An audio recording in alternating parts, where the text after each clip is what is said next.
Las clases duraban algo más de una hora. Cuando se acercaba una situación que él entendía, por ejemplo, un concierto que había que resolver, yo llegué a tomar 4 clases, pagando una. Y lo que recuerdo era que después de eso no podía manejar. Quedaba en un estado de éxtasis, por así llamarlo, no sé. Que era un crimen tensar las manos.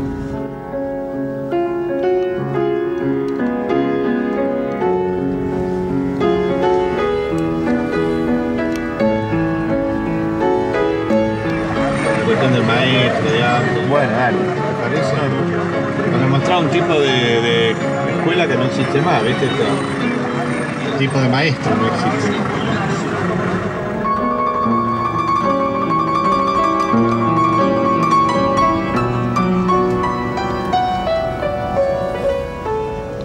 A mí me pasó un poco lo de él. A mí me gustaba el aprendizaje, no el concierto. Más que el concierto era la entrega de las clases, lo que pasaba en la construcción. Ahora uno no sabía para qué.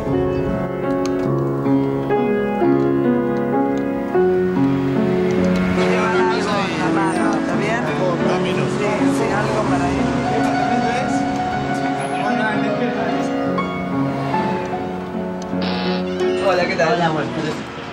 Hola. Se van al primer piso. Bueno. Bueno, gracias. La cena no la podemos hacer por inconvenientes técnicos hasta... ¿La verdad que te dije que quería hacer una cenita? No.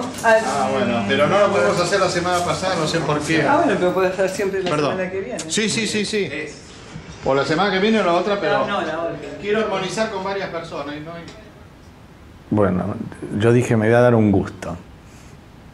Voy a hablar con Silvia. Si hay alguien que nos puede transmitir vivencias, escuela del maestro, sos vos.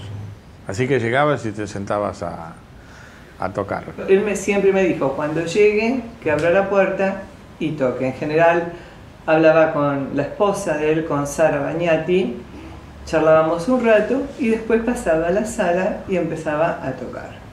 Cuando él venía de su dormitorio, ya a veces escuchaba detrás de la puerta. Antes de decir buenos días, decía la segunda nota del acorde en tal compás de la mano derecha no tiene el mismo peso que el cuarto dedo, qué sé yo. No hay prácticamente opción para homenajear a un maestro de la talla de Escaramuza que no sea hacer un concierto en el Colón y, si es posible, con los mismos alumnos. Y apareció entonces en nosotros la idea de ver si podíamos acceder al Colón para hacer este homenaje. Hola. Hola. Hola. Hola. Mucho gusto. Estamos haciendo un documental sobre la vida del maestro que entendemos que... ¿En qué año murió él? 1968. No, 68. Sí. Y bueno, la obra del maestro, que son sus alumnos, y aparece como un alumno muy significativo su padre, y a su vez su padre como maestro suyo. Sí. Yo fui alumno de ¿Usted él. pianista también? Fui. Y fui alumno de él durante 13 años hasta su muerte, ¿no?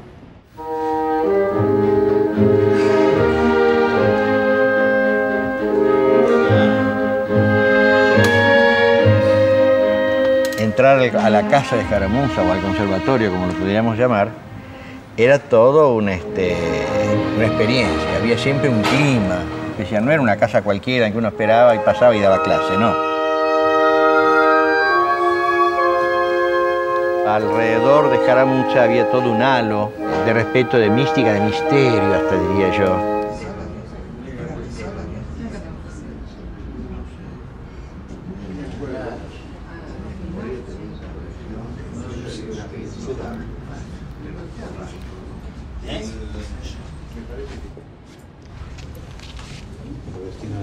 No esperaba tanta cosa yo.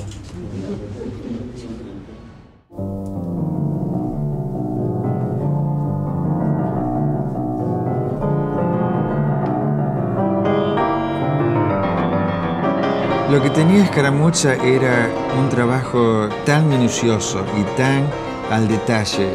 Era sumamente meticuloso y trabajaba realmente con un detalle que no tenía ningún otro maestro.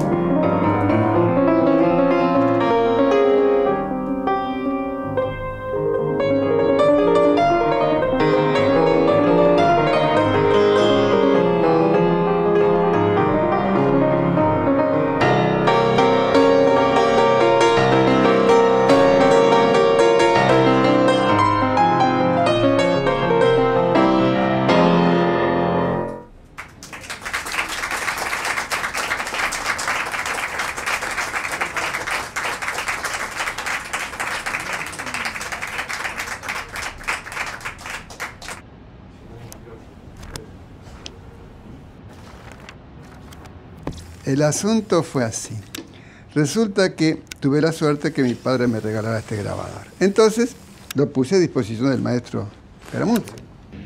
No hace mucho, en una reunión, que estaban grandes directores de orquesta argentinos, grandes pianistas, hice escuchar esta grabación.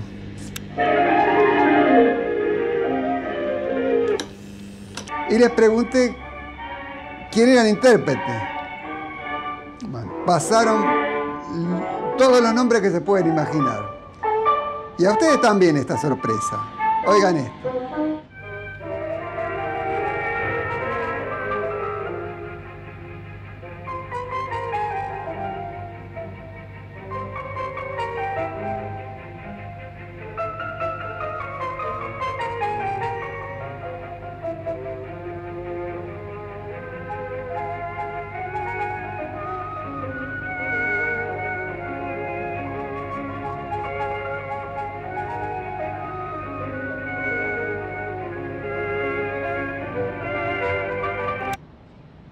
Al final les dije, ¿saben quién es? Este es Bruno Gelber cuando tenía 11 años. ¿Me escuchás bien, Dani? 1, 2, 3, probando. ¿Tenés el nivel bien? ¿Todo bien? Habla un poquito. Hola. Hola. Tengo que cambiar. Anda, que cambiar. Era la cita semanal esperada, temida, muy temida. Una vez fue realmente difícil toda la clase. Y en un momento me retó y me mira y me dice, no llora. Y entonces yo no lloré. Lloré abajo después cuando salí, antes de tomar el colectivo de vuelta, pero no le di el gusto. Y entonces cuando nos íbamos, él nos tiende la mano y yo no se la di. Y tenía 8 años. ¿Tocó? Sí, sí.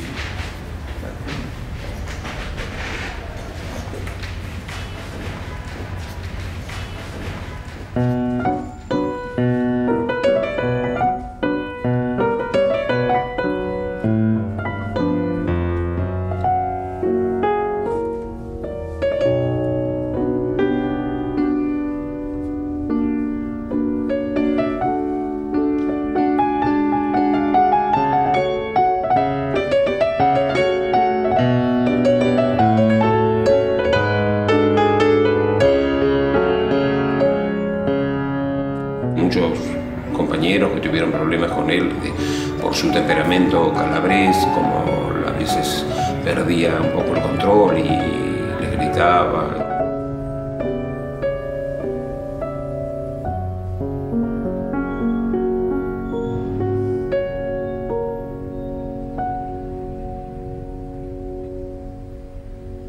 Como yo no tenía ningún apoyo por parte de mi padre, para mí él era como un papá que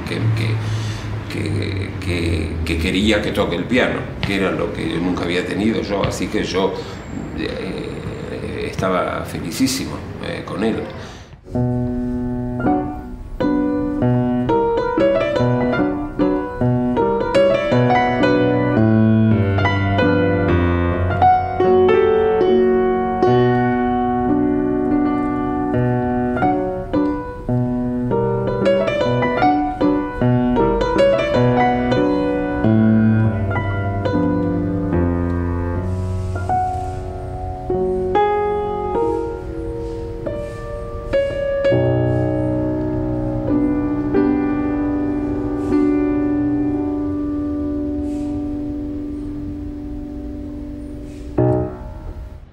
Y oían los pasos a medida que se acercaba a la sala donde estaban los pianos, entonces todos estaban como endurecidos ya, pensando en qué iba a decir el maestro.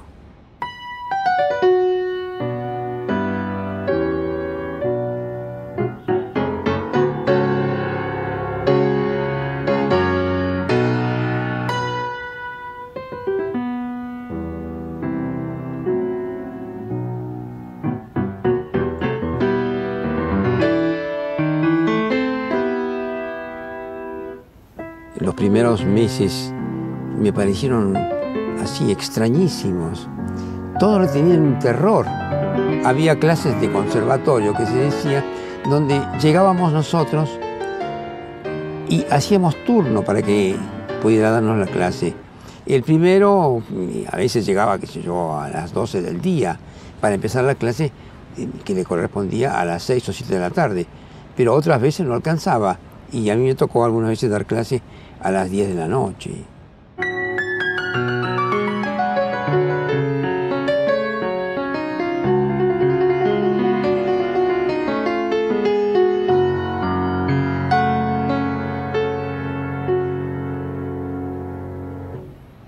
Llegábamos todos y nos preguntábamos, ¿cómo está el maestro hoy? Porque era un hombre de humores fuertes y cambiantes.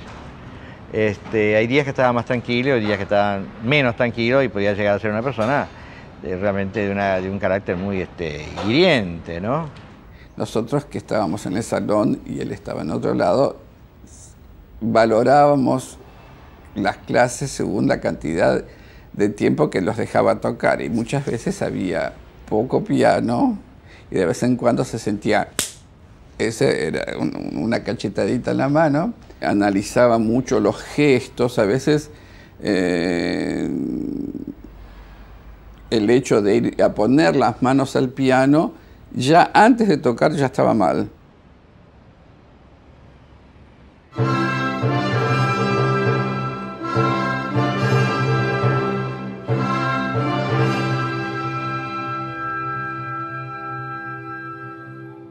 Incluso había maneras de cómo él hacía tocar ese día. Por ejemplo, uno había estudiado toda la semana, de acuerdo con la indicación de él, con la muñeca baja.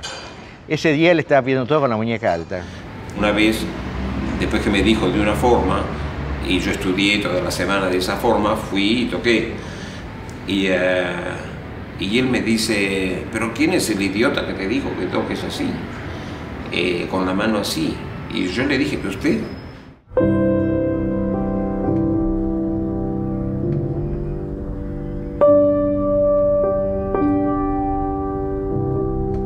Me pidió que le llevara la Opus 111 de Beethoven.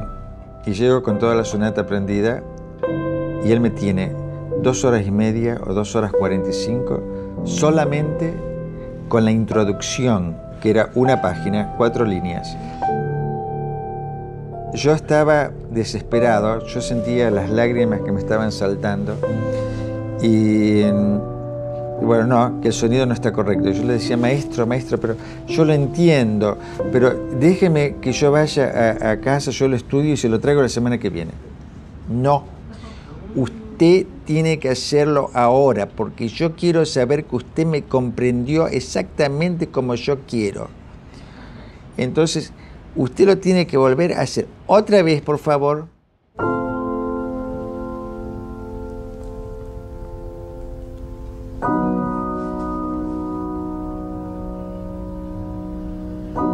Me fui de la clase, cerré la puerta de su departamento diciéndome, no, esto no es para mí.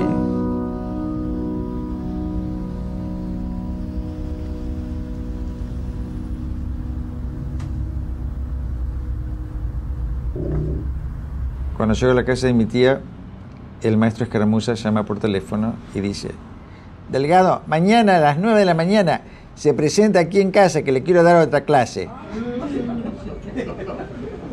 Así que pienso que gracias a esa llamada telefónica estoy tocando el piano hoy.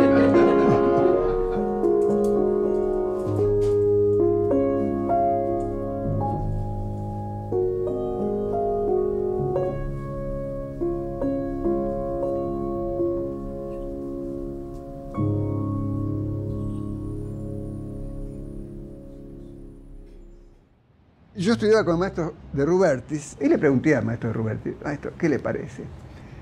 Voy a estudiar con el maestro Escaramuza. Y dice, sí, vaya nomás. Entonces fui. Y ese día que nos probábamos, porque había a ver si nos aceptaba, éramos 4. Dice, a ver, fulano, pasa, se escucha tocar 1 minuto, 2, 3, no sé, y que deja de tocar. Y salen disgustados y dicen, no me aceptó. Entonces cuando llegué yo, entré. Y dice, bueno, toque algo y me paró. Dice, suficiente. Entonces yo estaba por incorporarme e irme. Dice, bueno, toque otra cosa. Dice, usted por ese derrotero no va a ningún lado. Dice, bueno, ¿Está dispuesto a hacer todo lo que yo digo? Sí, maestro. Bien, a partir de hoy no toque el piano por un mes.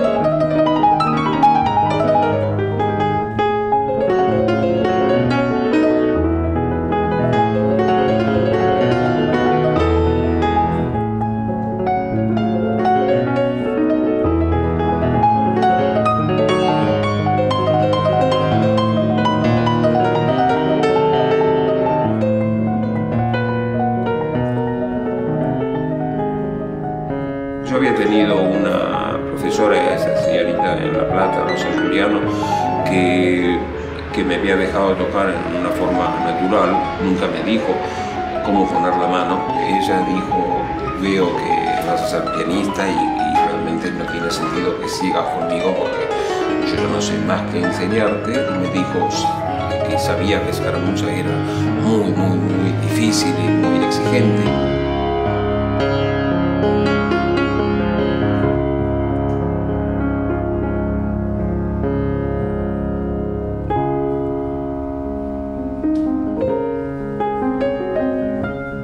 Audicioné para Escaramuza y me tomó.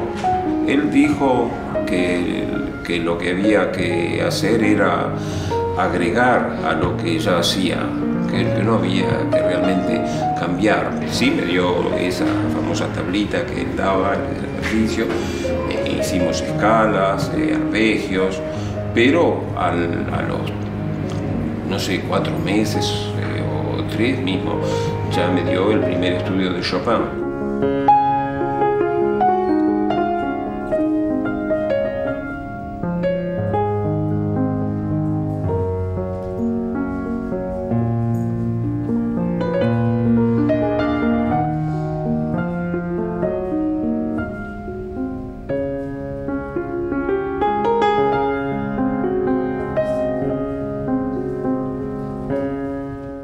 Él tenía una forma de explicar la parte técnica muy clara y básicamente muy sencilla, pero que era,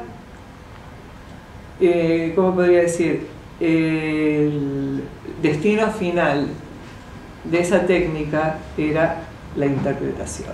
Fue un pionero en tratar de buscar cuál es la mejor manera para poder tocar el piano. No solamente la mejor manera, sino la que fuera más fluida y con menos desgaste del que toca, con menos desgaste muscular y con más serenidad interior y mental. Él se pasó toda su vida buscando eso. Era un sabio total. Él tenía el conocimiento anatómico del brazo, del cuerpo humano en general, tan perfecto como un ortopedista. Era algo increíble. Él tenía, le explicaba a uno que había que contraer tal músculo, le decía el nombre del músculo. Este es el cuaderno de las anotaciones cada vez que íbamos, porque Escaramuza vivía pensando cómo hacer tocar al alumno. Es una obsesión, día y noche estaba pensando que el brazo, que la mano. Entonces él transmitía ese conocimiento y una vez que se asimilaba, ya después hacía lo que quería.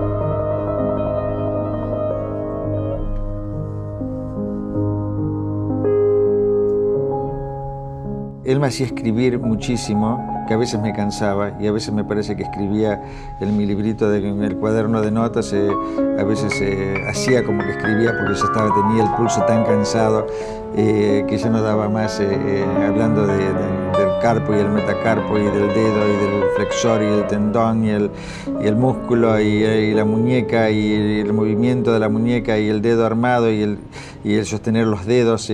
Era sumamente meticuloso y trabajaba realmente con un detalle. Un mensaje muy sano físicamente también, del sonido, de la producción del sonido, de cómo poner la mano de una forma natural. Toda la gente que conozco que toca el piano, que estudió con él o que indirectamente o más directamente, todos tienen un gran sentido de la naturalidad de cómo se toca el piano. No habían vueltas y contorsiones físicas.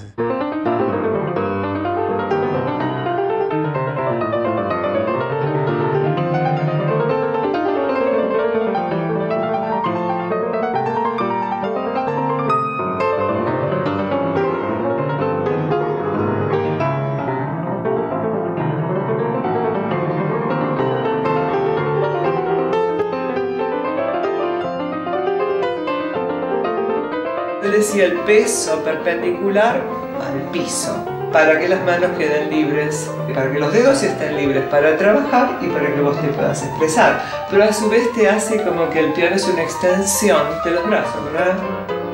Y no que estás tocando, sino que es parte tuyo el instrumento. Entonces el sonido es más lindo y te sentís más cómoda.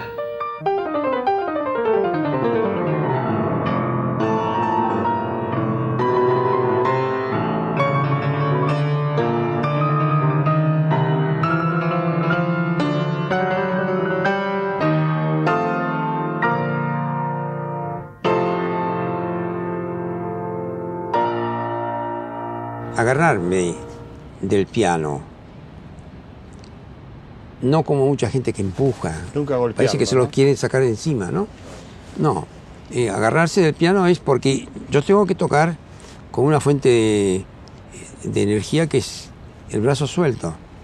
Entonces, ¿cómo hago? Me tengo que agarrar de un punto de apoyo, y el punto de apoyo es la tecla.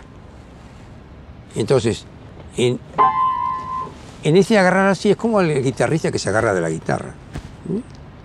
Yo no siento que somos dos, es uno solo. Decía siempre de no pensar en que el dedo comienza acá, sino tomar como referencia el centro de la palma, que es de donde se sostiene los dedos. Y que una vez yo vi una radiografía de adentro de un brazo, no hay corte acá, ni acá, ni acá, ni acá. Está todo mezclado, sigue por adentro, de manera que se cuidaba bien en que entendamos que no había ni esto, ni esto, ni esto, ni esto, nada angular. Era todo como... Para que circule fluido, ¿no? De alguna forma. Claro. Decía, era como la manguera. Claro, para que no se interrumpa, exactamente. Claro, decía con el agua adentro de la manguera, ¿te acuerdas? Lindo recuerdo. Él siempre decía que el sonido se origina en las tripas, pasa a través de los tendones y termina allá. O sea, jamás que el sonido empiece acá y termina acá. Él detestaba las articulaciones como la muñeca, el codo, todo eso, no. Técnica de él partía de la gravitación, o sea, del peso del brazo sobre el teclado a través de la mano. Y según cómo colocara uno la mano, la altura a las teclas o la colocación de la muñeca, era la incidencia más o menos directa que la fuerza podía tener sobre el teclado. Y producía entonces sonidos y colores diferentes.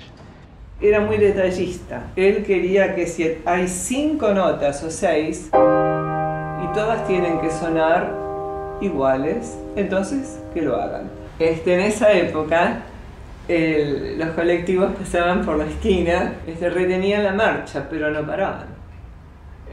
Los pasajeros me decían, se cuelgan y se descuelgan con el colectivo en marcha. Entonces tengo ciertas partituras, estás buscando acá, no la encuentro, pero decía, el pasajero baja pero el colectivo sigue. Y después todavía me decían, no se lo muestre a nadie porque no van a saber qué dice. Pero por ejemplo... A ver. O sea... Claro, nunca se... Pero no es...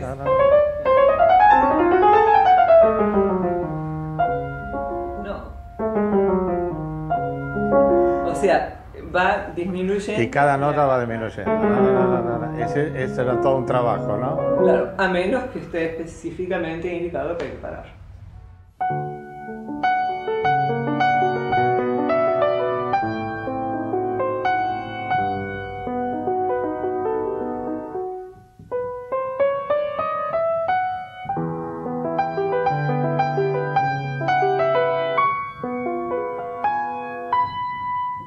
No me acuerdo cómo era la frase que usaba, pero se enojaba mucho porque lo tomaban como que todo era técnica, pero necesitas la técnica para lograr la interpretación.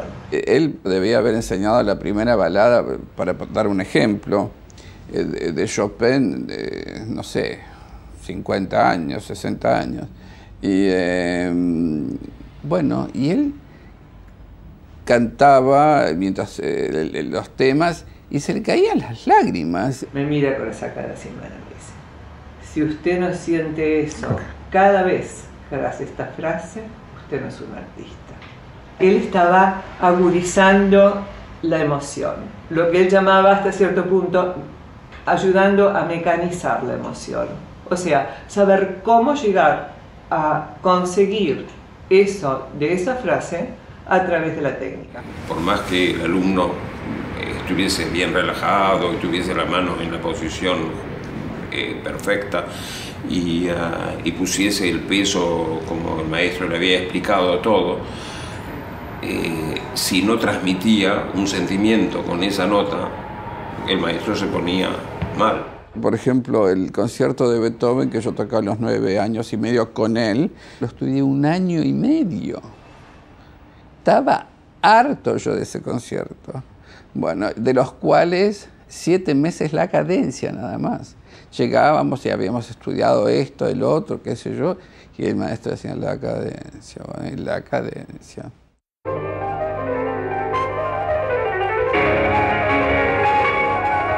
La cadencia es, ustedes saben, un pasaje que ejecuta el solista, la orquesta deja de tocar, basado o se inspira en pasajes de ese movimiento, ¿no?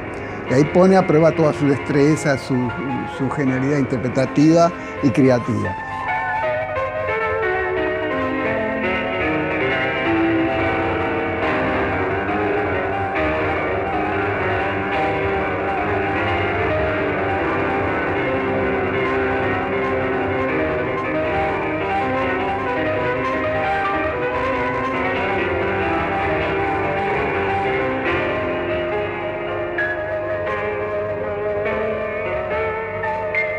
La tradición era que después de los conciertos íbamos a la casa de él a contarle cómo había sido y qué sé yo. Y había un chico que se llama Antonio Cardelicchio que tenía los grabadores de esa época que eran un poco más grandotes que los actuales y se le hacía escuchar la cosa.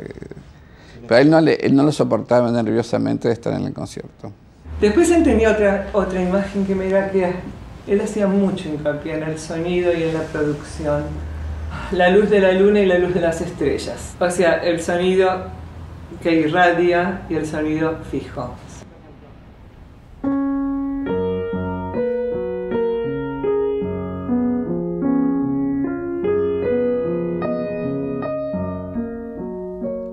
Este sonido es como la luz de la luna.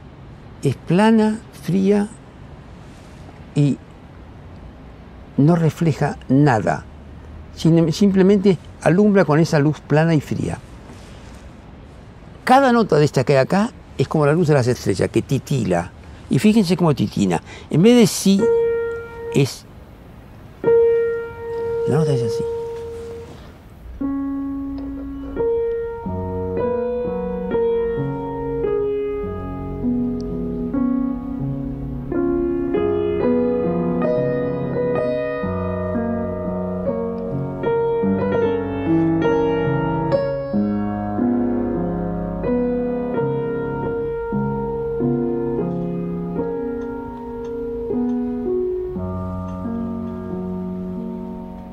Entonces, esto que parece tan evidente es lo que hay que ir buscando para que se conviertan esas notas que están ahí en una cosa emotiva. Cuando Escaramuza te decía, esta obra está lista, las habías dormido, de pie, oblicuo, acostado. Es decir, una obra cuando estaba sabida, era seguro. Cuando se habla de la escuela de piano del siglo XX, de las cuales él, por su longevidad y su actividad pedagógica, tiene que ser una de las personalidades mayores del piano del siglo XX, que es una mezcla de racionalismo latino con un sentido de mucho colorido del sonido, de la distancia que hay sonidos que están más cercanos, de la profundidad, lo que es la perspectiva en la pintura. Liszt dijo siempre que el piano no se debe tocar con dos manos, con dos unidades. O se toca con una unidad, ¿no? Que es una unidad entre las dos manos, por eso tantos arpegios y todos los arreglos que suban y bajan el teclado y las manos metidas y cruza y todo eso. O con una unidad o con 10 unidades, pero no con dos, porque las dos unidades, eso es un aspecto físico que no tiene nada que ver con el piano. Es un principio listiano. El concepto de Liszt, un concepto nuevo.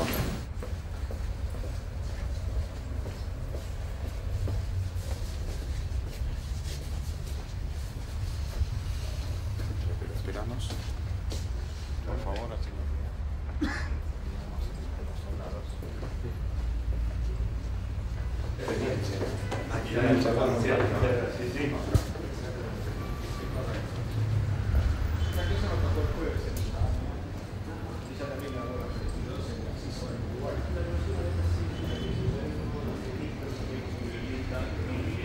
Ella acompañó al violinista Córdoba que la ella es parte del los organizadores bajo la casa. ¿Ah, sí? Bueno, igual nos hablamos en el tiempo. Sí, cuando en algún momento te seguro, después del concierto. Este no es un gracias ceremonioso, es de lo íntimo. Que el día que Nicolás dijo, vamos a ir a Colón, yo dije, no, vos estás loco. ¿Qué hacemos con Colón? Y hoy hay en el orden de 1800 entradas colocadas. Faltando 15 días sin que nadie haya hecho un comentario en ningún medio. Así que ustedes se imaginan 15 días, entremos al Colón y el Colón lleno.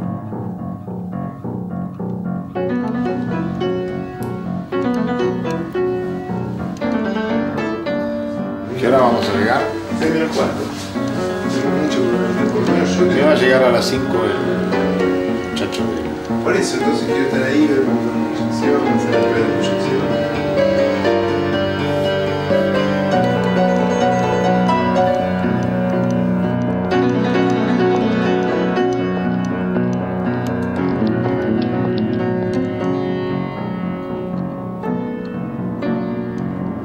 Lo tenemos a portugués en Buenos Aires. Bueno, nos vemos. Eso sí, me acordé el otro día. El lugar más cálido que toqué fue Colón. Fue de una placidez espectacular, ¿no? Y también de una calidez. El sonido del Colón, el silencio, todo es magnífico, ¿no? Los instrumentistas, el piano.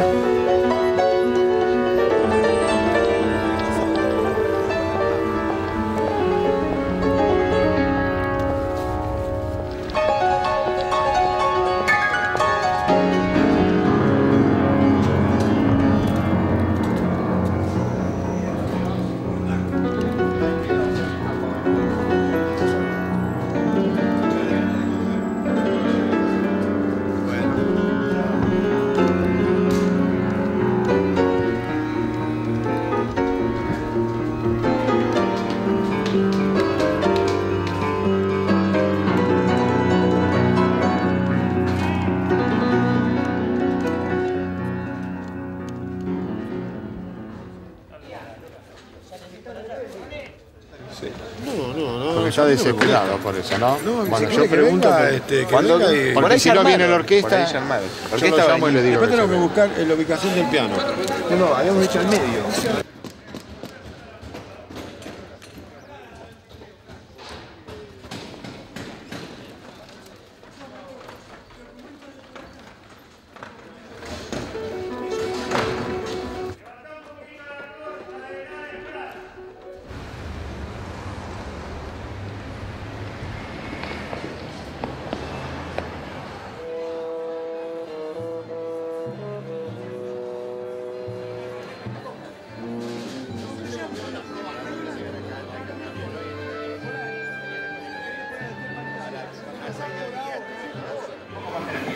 Sí.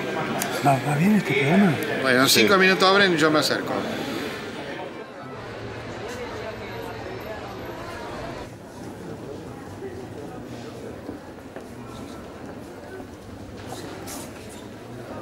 A dar el concierto acá.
Los invito a disfrutar de este concierto y de la obra del maestro, sus alumnos.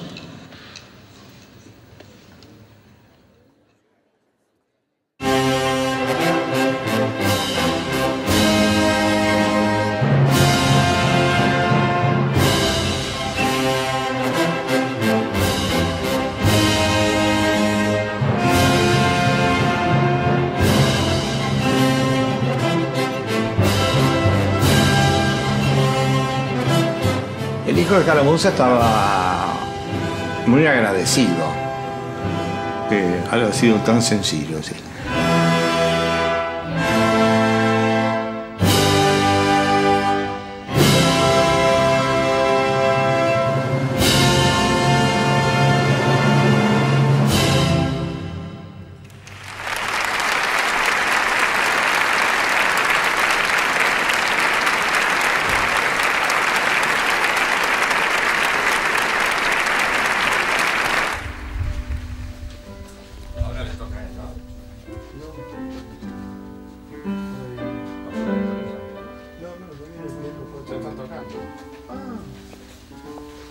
Portugués, que había llegado ese mismo día de Londres, había tocado el día anterior.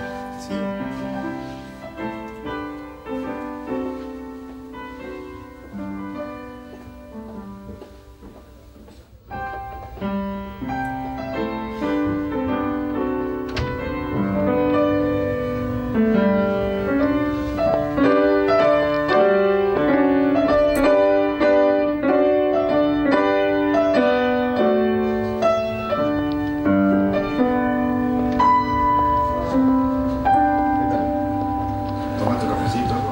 Todo. Bueno, estás a 5 minutos más o menos. ¿5? Te están tocando las chicas, están tocando la dos. ¿El Brahms es de Brahms? Bueno, así que... Bueno, entonces que ya voy para allá. El atril. Sí, lo pueden sacar o bajarlo como quieras, me da igual. Bueno, ahora le digo ahí al jefe. Digamos que sacarlo es lo más tradicional cuando no se usa, ¿no? Pero, Yo le digo ahora al jefe. ¿Querés que lo saque? Da igual. Sí, si lo van a usar. Me parece que va a estar más cómodo. Sí, yo creo que si lo van a usar después de nuevo. Después lo ponemos en el intervalo, no importa, lo sacamos, así está más tradicional. Sí. Bueno, venga, hasta luego.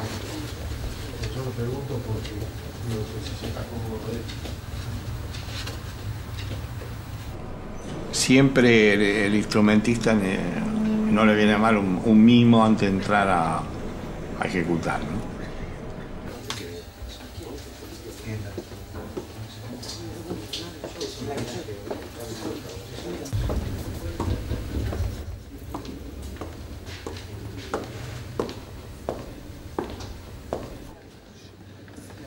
Suerte. Adelante.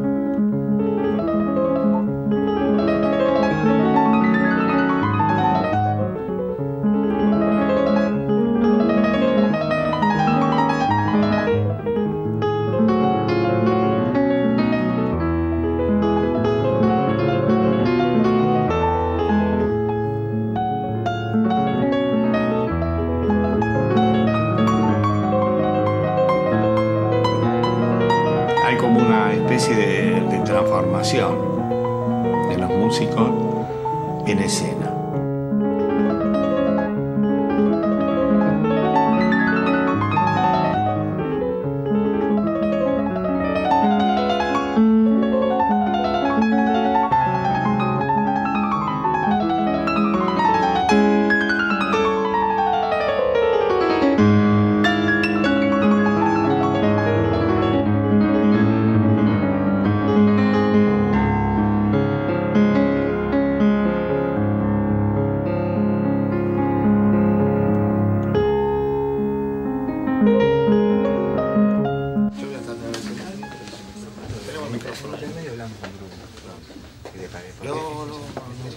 Cuando toques, yo estoy ahí y me haces la seña y te alcanzas el micrófono cuando termines, me imagino. Bueno, así eso como si sentís eso, maravilloso. Sí.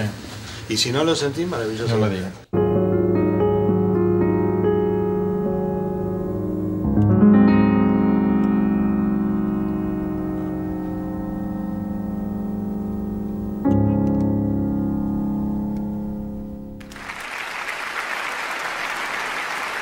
Scaramuccia decía que el día hay que dividirlo en 3 periodos de 8 horas.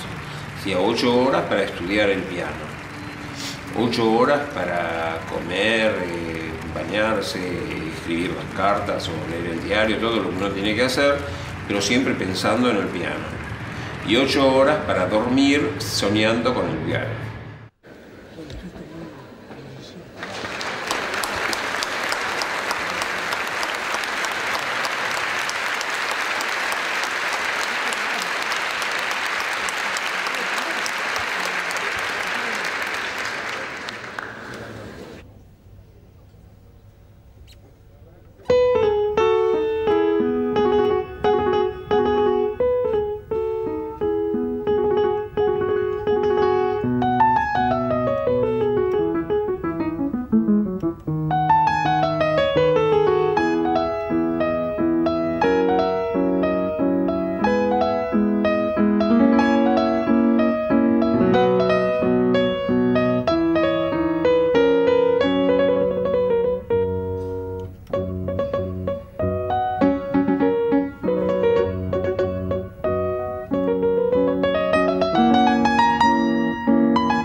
he aprendido a controlar muchas cosas.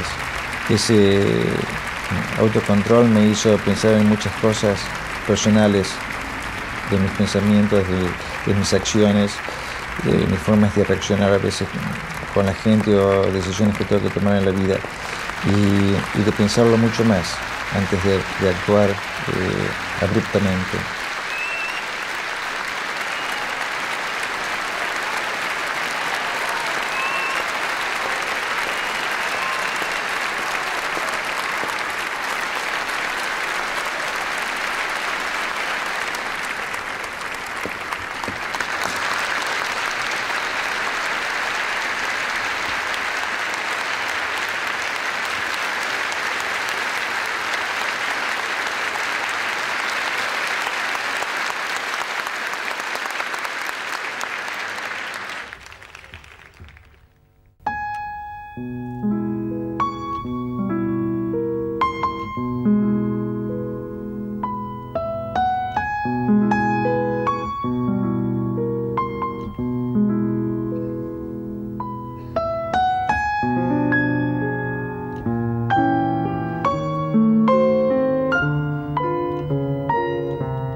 Yo no podría vivir sin música.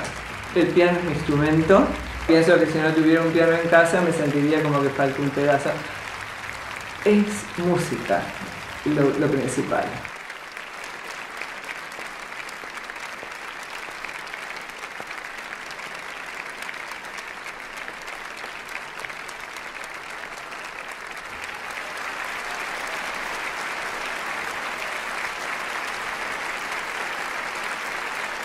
Así que este concierto vino a llenar ese vacío que existía en cuanto a recordarlo, rememorarlo y homenajear a Escaramuza después de su fallecimiento, en el año 68.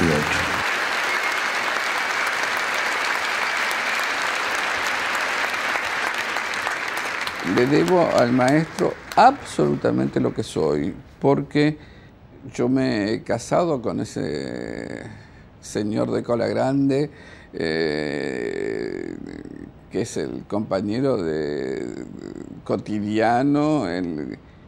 No hay alegría igual. Para mí, tuviera que volver a hacer lo que hice, lo volvería a hacer.